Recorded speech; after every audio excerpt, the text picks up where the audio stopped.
Muy buenas frikis, hoy os voy a enseñar cómo montar el triciclo que le regalé a mi ahijada por su cumpleaños.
Bueno, este es el volante, que se mueva es bastante bueno, tiene para dirigir, ves, los padres, y tiene también una capota para cuando haga sol.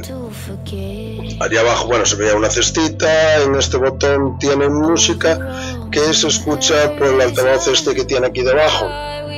Pero bueno, como era de esperar, no trae pilas, me cago en todo.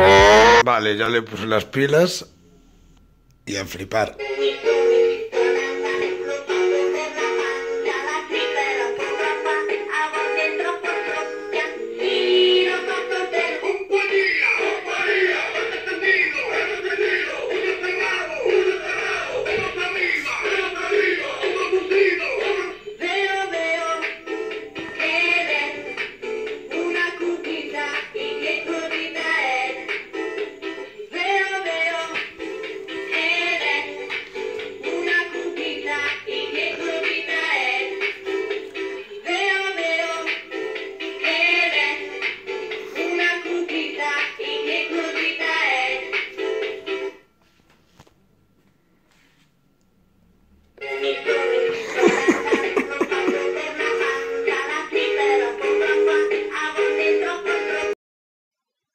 Sé que no me lo vais a creer, pero fue puta casualidad. No recuerdo nada.